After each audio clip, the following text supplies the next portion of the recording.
नमस्कार, आप देख रहे हैं न्यूज़ वन इंडिया और मैं हूं आपके साथ अमृता चौहान। लखनऊ से इस वक्त की बड़ी खबर।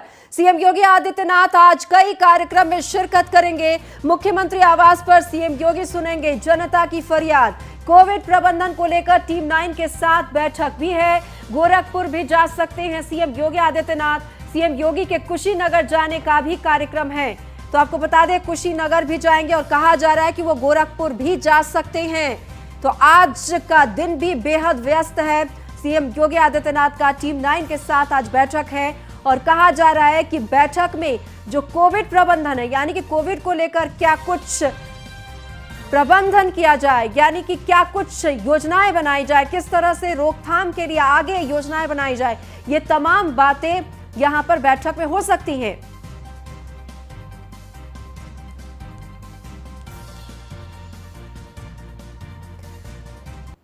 तो ग्राफिक्स के जरिए चलिए आपको हम बताते हैं कि किस तरह से उनका आज का कार्यक्रम है और क्या कुछ कार्यक्रम में वो बातें होंगी।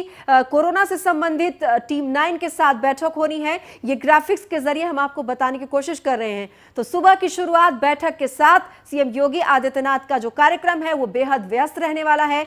कोरोना को लेकर यह बैठक होगी टीम 9 में कि किस तरह से योजनाएं बनाई जाए कि इस पर काबू किया जा सके। सुबह 10:30 बजे लोक भवन में अहम बैठक है। लोक भवन में अधिकारियों के साथ समीक्षा बैठक होगी। तो अधिकारियों के साथ समीक्षा बैठक में जाने की कोशिश होगी सीएम योगी आदित्यनाथ की कि किस तरह से काम किया जा रहा है, अधिकारी किस तरह से काम कर रहे हैं, जो सरकार की तरफ से निर्देश दिए जाते हैं वो उसका पालन हो रहा है कि नहीं, ये तमाम बैठक में चर्चा की जाएगी। और कहा यह भी जा रहा है कि वो कुशीनगर भी जा सकते हैं। तो आज पूरा दिन उनका व्यस्त रहने वाला है। हालांकि यह भी कहा जा रहा है कि गोरखपुर भी जा सकते हैं आज सीएम योगी आदित्यनाथ। तो आज सुबह से ही बैठकों का दौर शुरू हो जाएगा। सीएम योगी आदित्यनाथ दौरा भी करने वाले हैं कुशीनगर का, और कुशीनगर जाएंगे तो जाहिर सी बात है कि वहां कुशीनगर को भी बहुत कुछ सौगात दे सकते हैं। यहाँ पर हो सकता है कि यहाँ के जो आमजन हैं उनसे बातचीत करके वो उनकी समस्याएं भी सुन सकते हैं, क्योंकि अमूमन जब भी सीएम योगी आदित्यनाथ कहीं का दौरा करते हैं तो वहां पर जो समस्याएं लेकर लोग पहुंचते हैं उनसे भी बातचीत करने की कोशिश करते हैं और अधिकारियों को निर्देश देते हैं कि जो भी समस्याएं हैं लोगों की उन पर तुरंत कार्रवाई की जाए। तो आज कोविड प्रबंधन जो एक बड़ी चुनौती है, हालांकि ऐतिहासिक टीकाकरण हो रहा है उत्तर प्रदेश में, रिकॉर्ड बनाया उत्तर प्रदेश ने, और इसी के तहत और ऊर्जावान है उत्तर प्रदेश की सरकार। इस कोविड प्रबंधन को लेकर क्या कुछ कदम उठाए जाए उसको आज लेकर चर्चा की जाएगी। और नीलेश चौहान हमारे साथ संवाददाता लाइव जुड़ गए हैं ज्यादा जानकारी के लिए। नीलेश, आज सीएम योगी आदित्यनाथ कई जगहों का दौरा भी करने वाले हैं, टीम 9 के साथ बैठक है, कोविड प्रबंधन को लेकर भी काफी कुछ निर्देश दे सकते हैं अधिकारी को। क्या कुछ कदम उठाए जा सकते हैं इस बैठक में, क्या कुछ चर्चा हो सकती है? देखिए, बिल्कुल आपको बता दूं कि उत्तर प्रदेश के मुख्यमंत्री योगी आदित्यनाथ का आज काफ़ी व्यस्त कार्यक्रम रहने वाला है। सबसे पहले अगर उनके कार्यक्रम की बात करें तो सबसे पहला जो उनका कार्यक्रम है उसमें वो जनता दर्शन करेंगे, जन समस्याओं को सुनेंगे, उसके बाद उसका निराकरण करने के आदेश देंगे। दूसरी अगर उनके कार्यक्रम की बात की जाए तो 10:30 बजे टीम 9 के साथ वो एक महत्वपूर्ण बैठक करेंगे जो कि कोविड प्रबंधन को लेकर होगी। क्योंकि आगामी अगर हम एक महीने के प्रोग्राम को देख लें तो एक महीने के अंदर उत्तर प्रदेश के अंदर, देश के अंदर तमाम बड़े त्यौहार हैं। उन त्यौहारों को मद्देनजर रखते हुए मुख्यमंत्री योगी आदित्यनाथ कोई कोताही उत्तर प्रदेश में बरतना नहीं चाहते हैं, जिसको लेकर वो पहले से ही टीम 9 के साथ बैठक करके कोविड प्रबंधन की उचित व्यवस्था को खुद देखना चाहते हैं ताकि उत्तर प्रदेश में दोबारा से कोरोना का खतरा ना फैल सके। क्योंकि इससे पहले देखा गया था कि होली के समय जब कोरोना का खतरा बढ़ा था तो कहीं ना कहीं बाहर से आने वाले लोग जो थे उनकी पूर्ण रूप से टेस्टिंग और उनका जो एक व्यवस्थित शेड्यूल था वो नहीं हो पाया था, जिसके चलते उत्तर प्रदेश में कोरोना के संक्रमित मरीज बढ़े थे। इस बार दीपावली का त्यौहार नजदीक है तो कहीं ना कहीं ये कहा जा सकता है कि उत्तर प्रदेश सरकार पूरी तरीके से ये चाहती है कि बाहर से आने वाले लोगों की टेस्टिंग हो और उनके ऊपर एक निगरानी समिति बनाई जाए ताकि बाहर से आने वाले प्रत्येक व्यक्ति की जांच हो और जिससे कि कोरोना का बढ़ता हुआ खतरा रोका जा सके। उसके अलावा अगर हम मुख्यमंत्री योगी आदित्यनाथ के कार्यक्रमों की बात करें तो मुख्यमंत्री योगी आदित्यनाथ गोरखपुर जा सकते हैं, गोरखपुर से वो कुशीनगर जा सकते हैं। तो कहीं ना कहीं मुख्यमंत्री उत्तर प्रदेश के विभिन्न जनपदों में लगातार उनका ये दौरा रहता है। जब वो उत्तर प्रदेश के किसी भी जनपद में रहते हैं तो वहाँ के अधिकारी अधिकारियों के साथ, वहाँ के जनप्रतिनिधियों के साथ एक बैठक करते हैं। बैठक में महत्वपूर्ण निर्णय लिए जाते हैं कि कैसे उस क्षेत्र का विकास किया जाए। तो तमाम मुद्दों को लेकर मुख्यमंत्री योगी आदित्यनाथ आज गोरखपुर जा सकते हैं, उसके अलावा कुशीनगर जाएंगे। तो कहीं ना कहीं कुशीनगर की जनता से वो बातचीत करेंगे और कुशीनगर की जनता की जो समस्याएं होंगी वो मुख्यमंत्री खुद सुनेंगे, क्योंकि इससे पहले भी देखा गया कि प्रधानमंत्री के दौरे से पहले जब मुख्यमंत्री कुशीनगर गए थे तो कहीं ना कहीं वहां पर कुशीनगर की जनता को एक बड़ी सौगात दी थी, चाहे वो उत्तर प्रदेश सरकार के द्वारा योजनाएं चलाई जा रही हो या केंद्र सरकार की योजनाओं को धरातल पर लागू कराकर जनता को उनका लाभ देना हो। तो मुख्यमंत्री लगातार उत्तर प्रदेश के विकास के लिए अग्रसर हैं और खुद तमाम जनपदों का दौरा करते हैं, निरीक्षण करते हैं। उसके बाद उन अपनी योजनाओं को धरातल पर कितना ज्यादा प्रभावी रूप से लागू किया गया इसकी जानकारी वो खुद लेते हैं। तो कहीं ना कहीं आज का दिन उत्तर प्रदेश के मुख्यमंत्री योगी आदित्यनाथ के लिए काफी व्यस्त रहने वाला है। जी नीलेश, आप हमारे साथ बने रहिए, आपके पास हम लौट कर आएंगे। तो आज सीएम योगी आदित्यनाथ का दौरा है, कुशीनगर का भी, माना यह जा रहा है कि गोरखपुर भी जाएंगे। हालांकि सुबह से शुरुआत जो होगी जन सुनवाई से होगी, तो काफी व्यस्त रहने वाले हैं। टीम 9 की बैठक भी है। बढ़ते हैं आगे। अखिलेश यादव की आज से विजय रथ यात्रा शुरू हो जाएगी। आज से कानपुर से विजय रथ यात्रा निकालेंगे समाजवादी पार्टी के मुखिया अखिलेश यादव। हर विधानसभा में होगी अखिलेश की जनसभाएं। यात्रा से पहले अखिलेश यादव ने पिता का आशीर्वाद लिया है। तो आपको बता दें कि आज सपा प्रमुख अखिलेश यादव विजय रथ यात्रा निकालने वाले हैं और इस यात्रा को निकालने से पहले उन्होंने अपने पिता से मुलाकात की और आशीर्वाद भी लिया। मुलायम सिंह यादव के पास गए अखिलेश यादव और उन्होंने उनसे आशीर्वाद लिया। आपको बता दें कि हर विधानसभा में जनसभाएं करेंगे और लोगों से मुलाकात करेंगे। तो पार्टी के संगठन को मजबूत करने की कवायद है सपा प्रमुख की। आपको बता दें विजय रथ यात्रा आज से उनकी शुरू होने जा रही है और हर विधानसभा में ये रथ यात्रा जाएगी। आपको बता दें कि आगामी विधानसभा चुनाव को देखते हुए सभी पार्टियों ने अपनी कमर कस ली है और ऐसे में अलग अलग यात्राएं निकाली जा रही है, चाहे वो कांग्रेस की तरफ से यात्रा हो या फिर सपा की तरफ से हो। और नीलेश लगातार हमारे साथ बने हुए हैं ज्यादा जानकारी के लिए। नीलेश, आगामी विधानसभा चुनाव को देखते हुए सभी पार्टियों ने अपनी कमर कस ली है और आज अखिलेश यादव अपनी यात्रा का आगाज करने जा रहे हैं। कितना खास होगा उनके लिए यह यात्रा और पार्टी के संगठन को कितनी मजबूती मिलेगी? देखिए 2022 में उत्तर प्रदेश में विधानसभा चुनाव होने हैं, उससे ठीक पहले उत्तर प्रदेश के जितने भी राजनीतिक दल हैं वो पूरी तरीके से चुनावी मोड में आ चुके हैं।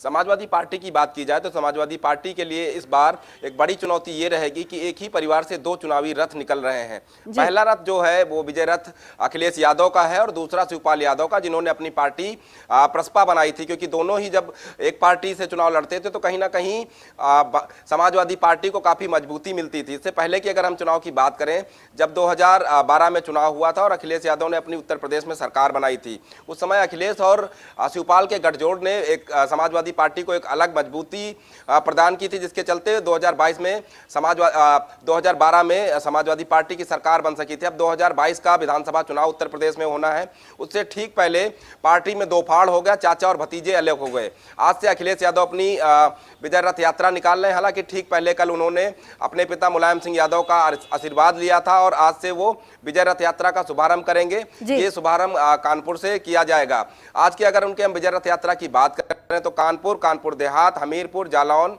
कालपी में वो जनसभा को संबोधित करेंगे। कहीं ना कहीं ये कहा जा सकता है कि 2022 में विधानसभा चुनाव से ठीक पहले समाजवादी पार्टी उत्तर प्रदेश के लगभग समस्त विधानसभाओं में जनता के बीच जाकर जनसभा करना चाहती है, ताकि 2022 में वो मजबूती के साथ चुनाव लड़ सकें और अपनी सरकार बना सकें। अब देखना होगा कि 2022 में जब उत्तर प्रदेश में चुनाव होते हैं तो समाजवादी पार्टी जनता के बीच में कितना खरी उतरती है। वहीं अगर हम बात करें अखिलेश यादव के चाचा शिवपाल यादव की, कुल मिलाकर देखना यह होगा कि तमाम पार्टी कोशिश तो कर रही है, लेकिन कोशिश का फल किसको मिलता है इसके लिए इंतजार करना पड़ेगा। नीलेश, आप हमारे साथ बने रहिए, आपके पास हम लौट कर आएंगे। तो अखिलेश यादव की विजय रथ यात्रा का आज से आगाज होने जा रहा है। वो आम जन के पास जाएंगे, हर विधानसभा क्षेत्र में उनकी यात्रा होगी और आम जन से मुलाकात करेंगे। और क्या कुछ खास होगा हम आपको ग्राफिक्स के जरिए चलिए बताते हैं। अखिलेश की विजय रथ यात्रा है और ये यात्रा लोगों का समर्थन पाने की कोशिश में निकाली जा रही है। आपको बता दें यात्रा के दौरान अखिलेश यादव कई जनसभाएं करेंगे, कई मुद्दों को लेकर लोगों से संवाद करेंगे। जमीनी स्तर पर लोगों से जुड़ने की ये कोशिश है। हालांकि सभी पार्टियों ने अपनी कमर कसी है और अपने अपने तरीके से यात्रा की जा रही है, अपने अपने तरीके से लोगों से मिल रही है पार्टी, और इसी के तहत सपा की तरफ से ये यात्रा निकाली जा रही है। तो लोगों से संवाद भी करेंगे और उसके अलावा सरकार बनाने पर क्या कुछ योजनाएं दी जाएगी ये बताने की कोशिश की जाएगी सपा की तरफ से। तो अखिलेश यादव ने अपनी यात्रा का आगाज करने से पहले अपने पिता के चरण स्पर्श करके आशीर्वाद भी लिया उन्होंने। आपको बता दें कि पार्टी की तरफ से चरणबद्ध तरीके से विजय रथ यात्रा निकाली जा रही है। हर विधानसभा क्षेत्र में, तहसील में, कस्बे में ये यात्रा जाएगी, यानी किसी भी जगह को छोड़ा नहीं जाएगा, चाहे वो तहसील हो, कस्बा हो, विधानसभा क्षेत्र हो। औद्योगिक नगरी कानपुर में विजय रथ यात्रा का आगाज होना है। तो आपको बता दें ये जो रथ यात्रा है वो काफी अहम माना जा रहा है, क्योंकि जमीनी स्तर पर ये जुड़ेंगे आम लोगों से। बढ़ते हैं आगे, लखीमपुर खीरी जाएंगी प्रियंका गांधी वाड्रा। लखनऊ एयरपोर्ट से सीधे खीरी के लिए रवाना होंगी। लखीमपुर खीरी हिंसा में मारे गए किसानों के लिए अरदास आज है, यानी अंतिम अरदास है, और इसी में प्रियंका गांधी वाड्रा पहुंचेंगी ये कहा जा रहा है। लखनऊ एयरपोर्ट से सीधे खीरी के लिए निकलेंगी। आपको ये भी बता दें कि राकेश टिकैत जो किसान नेता हैं, भाकियू के प्रवक्ता गुरनाम चंदूनी भी शामिल होंगे। तो आपको बता दें कि राकेश टिकैत जो भाकियू के प्रवक्ता है वो भी यहां पर आएंगे, और तमाम किसानों से भी कहा गया है कि वो यहां पर आए। अंतिम अरदास है जो लखीमपुर खीरी घटना मामले में जो जिन किसानों की मौत हुई थी, आज उन्हीं की अंतिम अरदास है, और इसी अरदास में आज लखीमपुर खीरी पहुंचेंगी प्रियंका गांधी वाड्रा। आपको बता दें राकेश टिकैत भी पहुंचेंगे, और राकेश टिकैत ने किसानों को कहा है कि ज्यादा से ज्यादा संख्या में आए। तो आपको बता दें कि इस पर सियासत अभी भी जारी है। हालांकि मामला शांत हो चुका है, जांच हो रही है, सुप्रीम कोर्ट ने स्वतः संज्ञान भी लिया है इस मामले में, और जो आरोपी है आशीष मिश्रा उसको 3 दिन के रिमांड पे भी लिया गया है गिरफ्तारी के बाद। तो चलिए ग्राफिक्स के जरिए बताते हैं कि आज लखीमपुर खीरी कांड में क्या कुछ होने वाला है। हिंसा में जो मारे गए किसान हैं उनकी अंतिम अरदास है, और मारे गए किसानों को श्रद्धांजलि दी जाएगी। तो तिकुनिया ये जगह है लखीमपुर खीरी में जहां पर यह घटना हुई थी, और उसी जगह पर सुबह 10 बजे से शाम 5 बजे तक कार्यक्रम रखा गया है। जिन किसानों की मौत हुई थी उन किसानों के लिए अंतिम अरदास रखा गया है। तो इसी अरदास में प्रियंका गांधी वाड्रा पहुंचेंगी, और किसान नेता भी यहां पर पहुंचेंगे काफी संख्या में, और करीब कहा जा रहा है 1 लाख किसान भी यहां पर पहुंच सकते हैं। तो बढ़ते आगे, जम्मू कश्मीर में शाहजहांपुर का लाल शहीद हो गया है। आतंकी हमले में शाहजहांपुर के लाल की मौत हुई है, और इस खबर के बारे में आपको हम बता देंगे। चलिए इससे पहले हम आपको बता दें लखीमपुर खीरी हिंसा के जो आरोपी आशीष मिश्रा 3 दिनों की रिमांड बढ़ा दी गई है, और आज से 15 अक्टूबर तक एसआईटी को आशीष मिश्रा की रिमांड मिली है। तो आपको बता दें कि लखीमपुर खीरी हिंसा मामले में आज से 15 अक्टूबर तक एसआईटी को आशीष मिश्रा की रिमांड मिली है, यानी आशीष मिश्रा को एसआईटी 15 अक्टूबर तक अपने पास रखेगी पूछताछ के लिए, और आशीष से पूछताछ के दौरान उनके वकील भी मौजूद रह सकते हैं। तो आपको यह भी बता दें कि एसआईटी ने कोर्ट से आशीष मिश्रा की 14 दिन की रिमांड मांगी थी। हालांकि 14 दिन की रिमांड नहीं दी गई है, और आपको बता दें 15 अक्टूबर तक की रिमांड दी गई है एसआईटी को। तो चलिए आपको हम बताते हैं कि आज क्या कुछ होना है लखीमपुर खीरी कांड मामले में। दरअसल यहां पर अंतिम अरदास है, जो किसान हैं जो मारे गए हैं उनके लिए अंतिम अरदास रखा गया, और इसी अरदास में काफी संख्या में किसान पहुंचेंगे, जनसभा करने वाले हैं। और खास बात यह है कि कहा जा रहा है किसी अंतिम अरदास में प्रियंका गांधी वाड्रा भी पहुंचने वाली हैं। सुबह 10 बजे से शाम 5 बजे तक का कार्यक्रम है। किसान नेता यहां पर भाषण देंगे, और कहा यह भी जा रहा है कि करीब 1 लाख तक किसान यहां पर आएंगे। और आज से पुलिस हिरासत में है आशीष मिश्रा।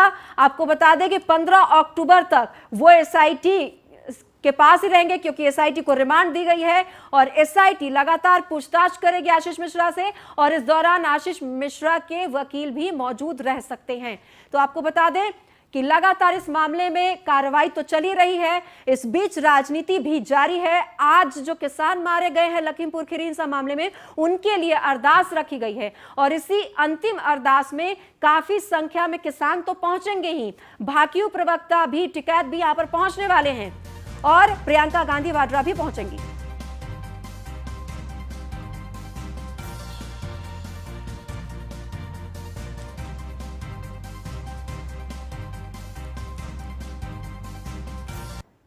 तो आपको बता दें कि इस वक्त हमारे साथ नीलेश लगातार बने हुए हैं। अवध जायसवाल भी लखीमपुर खीरी से हमारे साथ जुड़ गए हैं ज्यादा जानकारी के लिए। नीलेश, आपके पास आना चाहूंगी, लगातार सियासत जारी है। प्रियंका गांधी वाड्रा आज लखनऊ से सीधा तिकुनिया पहुंचने वाली हैं जहां पर यह घटना हुई थी।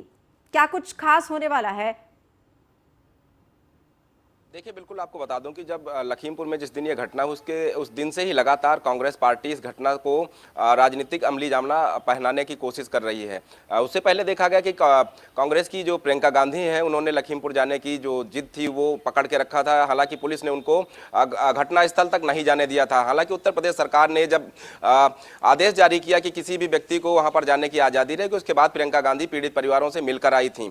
आज की अगर बात की जाए तो आज भी प्रियंका गांधी लखीमपुर जा सकती हैं, क्योंकि जो हिंसा में किसान मारे गए थे उनके आज अंतिम अरदास का दिन है। क्योंकि अक्सर देखा जाता है कि जब सिख समुदाय में किसी की मौत होती है तो एक अंतिम अरदास की जाती है, उसके बाद एक सामूहिक भोज का कार्यक्रम रखा जाता है। इस भोज हमारे पास अवध भी लगातार बने हुए हैं ज्यादा जानकारी के लिए। अवध, आज अंतिम अरदास है किसानों की जिनकी मौत हुई थी उस घटना में, लखीमपुर खीरी तिकुनिया में जहां पर घटना हुई थी। आज ये कहा जा रहा है कि काफी संख्या में किसान यहां पर जमा होंगे। प्रशासन की तरफ से एहतियात के तौर पर क्या कुछ किया गया है इंतजाम? देखिए, आपको बता दें लखीमपुर खीरी विगत 3 अक्टूबर से उत्तर प्रदेश नहीं बल्कि देश की सियासत का धुरी बना हुआ है। आज जो पूरा घटनाक्रम है उसमें 2 ताजा अपडेट है जिसको लेकर प्रशासन बेहद मुस्तैद है और आज प्रशासन के लिए चुनौती भरा दिन है। सबसे पहला यह अपडेट है कि लखीमपुर खीरी के तिकोनिया कस्बे में 1.5 किलोमीटर का पंडाल लगाया गया है, जहां पर कम से कम 20 से 25 हजार के जो किसान हैं उनको पहुंचने की आशंका है और सुबह सुबह देर रात से ही किसानों ने वहां आना जाना शुरू कर दिया है। और जो किसान नेता राकेश टिकैत थे वो देर रात को ही तिकोनिया पहुंच चुके थे, उनके साथ एक बड़ा काफिला था और यहाँ पे जो आज घटना स्थल पे है अरदास होगी, उसके बाद जो हिंसा में किसान मारे गए थे उनकी श्रद्धांजलि सभा। अवध, हमारे साथ नीलेश भी जुड़े हुए हैं ज्यादा जानकारी के लिए। नीलेश, आज प्रियंका गांधी वाड्रा का और लखीमपुर खीरी जाने के अलावा क्या कुछ कार्यक्रम है? जैसा कि मैंने आपसे पहले भी पूछा था कि वो आज लखनऊ से सीधा तिकुनिया जाने वाली हैं, तो लखनऊ में क्या उनका रोकने का कार्यक्रम है? प्रियंका गांधी इस पूरी घटना से जुड़ी हुई हैं। उनका कहना है कि जब तक जो मंत्री हैं उनको बर्खास्त नहीं किया जाएगा तब तक इस पूरे मामले की निष्पक्ष जांच नहीं होगी। कल से ही प्रियंका गांधी मौन व्रत पर धरने पर बैठी हुई थी। हालांकि अभी भी सैकड़ों की तादाद में जो कांग्रेसी कार्यकर्ता हैं वो गांधी प्रतिमा पर धरने पर बैठे हुए हैं। फिलहाल ये कहा जा सकता है कि कांग्रेस पार्टी इस पूरे मुद्दे को भुनाना चाहती है। 2022 में उत्तर प्रदेश में विधानसभा चुनाव है, उसमें इस मुद्दे को भुनाना चाहती है। प्रियंका गांधी की बात की जाए तो अंतिम अरदास कार्यक्रम में प्रियंका गांधी शामिल होंगी। उसके बाद वापस जब वो लखनऊ लौटेंगे तो कहीं ना कहीं गांधी प्रतिमा पर जो कार्यकर्ता अभी भी मौन व्रत पर बैठे हुए हैं, अनशन पर बैठे, दोनों का बहुत बहुत धन्यवाद इस तमाम जानकारी के लिए। बढ़ते हैं आगे। नोएडा सीपी आलोक सिंह सुरक्षा को लेकर अलर्ट हो गए हैं। देर रात गश्त पर निकले हैं सीपी आलोक सिंह, साथ में ज्वाइंट सीपी लव कुमार भी मौजूद रहे। जोन 1 नोएडा के डीसीपी, एडीसीपी, एसीपी और एसएचओ भी तैनात रहे हैं। चिल्ला बॉर्डर और रामलीला स्थल का औचक निरीक्षण किया है। बॉर्डर पर सख्त चेकिंग के निर्देश दिए गए हैं। तो आपको बता दें, रामलीला स्थल की सुरक्षा व्यवस्था का जायजा लिया गया है। साथ में ज्वाइंट सीपी लव कुमार भी मौजूद रहे। जोन 1 यहां पर नोएडा सीपी आलोक सिंह सुरक्षा को लेकर काफी अलर्ट नजर आए। सभी अधिकारियों को लेकर वो देर रात गश्त पर निकले थे सीपी आलोक सिंह। फिलहाल इस बुलेटिन में इतना ही। नमस्कार।